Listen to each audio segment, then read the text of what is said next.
¿Qué tal? Video tutorial número 26 del curso de Python 3, en el que seguimos con los tuples, un tipo específico de tuples que son los named tuples o los tuples con nombre. Sabemos que los tuples, lo hemos visto en el anterior video tutorial, nos permiten agrupar valores muy diferentes entre sí, pero con algún tipo de relación. Si vamos a necesitar acceder a ellos de forma individual, podríamos usar un diccionario, una buena alternativa que vamos a ver muy pronto. Pero es una buena alternativa si no sabemos exactamente cuántos o qué tipos de datos específicos es los que vamos a tener que almacenar. Pero si no es necesario añadirles comportamientos y sabemos de antemano qué atributos tenemos que almacenar, podemos usar un tuple con nombre. Los named tuples, al igual que los tuples, son objetos que no tienen comportamientos. Los tuples con nombres son un gran modo de poder agrupar datos, especialmente datos de solo lectura. Para poder construirlos toma un poco más de trabajo que lo que teníamos que hacer con un tuple normal. Primero tenemos que importar nameTuple, ya que no se encuentra en el namespace predeterminado. Luego tenemos que describir el nameTuple dándole un nombre.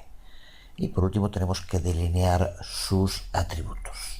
Lo que hacemos con esto es crear una clase de la que posteriormente vamos a poder instanciar objetos con los valores que requiere tantas veces como queramos. Este sería un ejemplo de los pasos para la creación de un nameTuple. Empezamos por importar nameTuple. En esta segunda línea tenemos el constructor de nameTuple. Este constructor acepta dos argumentos.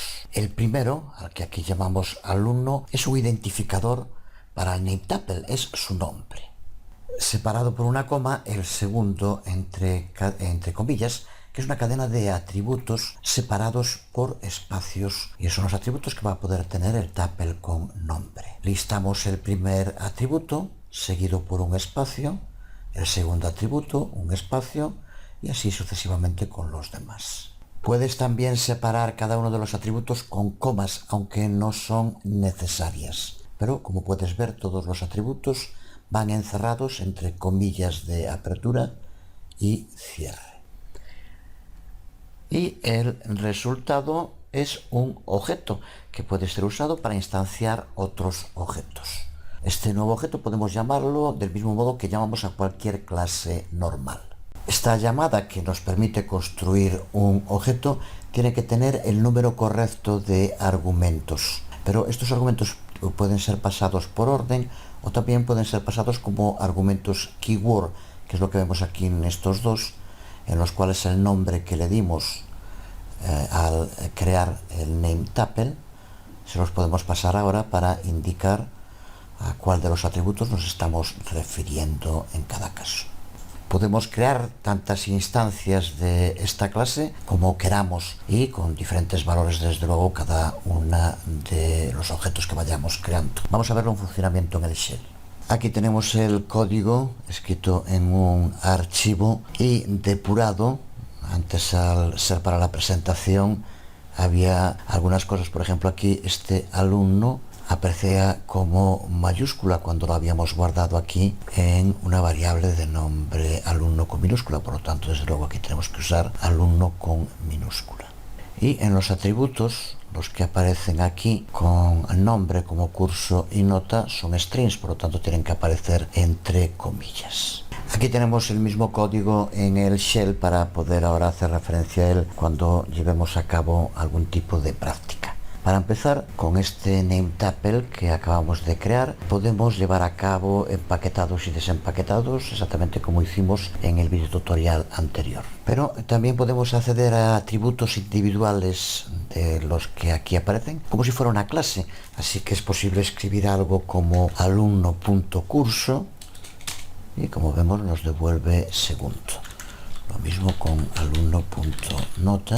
Recuerda, por tanto, que construir nameTuples es siempre un proceso de dos partes. Además de importar de collections nameTuple, el siguiente paso es usar nameTuple para crear una clase. Y a continuación creamos instancias, las que queramos, de esa clase. Veamos en un ejemplo la diferencia práctica de usar tuples y name tuples. Veamos, por ejemplo, un tuple muy sencillo, pero para lo que nos interesa sirve. Contiene un nombre de usuario y una contraseña. Para poder acceder al usuario tendremos el ítem con el nombre del usuario en la posición 0, así que podríamos acceder a él de este modo. Y para acceder a la contraseña con el ítem que se encuentra en la posición 1. Es un código totalmente correcto y no hay nada malo en utilizarlo así, pero choca con uno de los principios básicos de Python, que es su claridad, su legibilidad. El tuple no está documentado y tendremos que buscar y leer en la documentación el posicionamiento de los campos que están en el tuple para poder entenderlo. Si no, como sabemos que esto es el nombre de usuario y esto es la contraseña. Es justo aquí donde entran en escena los tuples con nombre que nos facilitan y sobre todo aclaran el código que estamos escribiendo. Vamos a reescribir el tuple convirtiéndolo en un tuple con nombre. Recuerda que para utilizar name tuple lo primero que tienes que hacer es importarlo de Colesios. A continuación usamos el constructor name tuple, al que, como ves, tenemos que pasarle dos parámetros. El primero el nombre credencial y el segundo los atributos. Aquí usamos nombre de usuario y contraseña, lo separamos por comas, aunque ya dijimos que no es obligatorio, podríamos hacerlo con un espacio.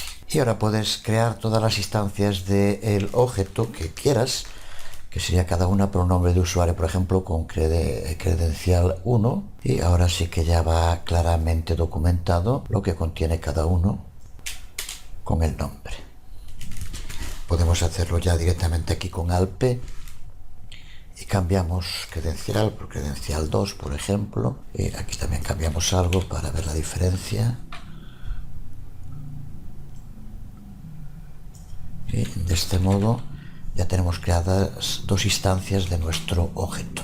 Y ahora, como objetos que son, podemos utilizar la notación punto y con credencial 1 nombre usuario accedemos a Pablo, de nuevo con alp, credencial 2 nombre usuario y tenemos el resultado también, Pedro. Si haces con contraseña ocurrirá lo mismo. Así que los name tuples son desde luego perfectos para muchas representaciones en las que solo necesitamos incluir datos, pero desde luego no son ideales en todas las situaciones. Lo mismo que ocurre con los tuples o con los string, los name tuples son también inmutables, así que no podemos modificar un atributo una vez que ha sido configurado. Por ejemplo, si quisiéramos hacer algo como esto, credencial 2 nombre de usuario igual a lo que sea, observa como tenemos un error, no se puede configurar el atributo. Si necesitamos poder cambiar los datos que estén almacenados, un diccionario puede que sea lo que necesitemos. Es lo que veremos en el próximo vídeo tutorial. Por hoy quedamos aquí, nada más. Os habló Jesús Conde, nos vemos.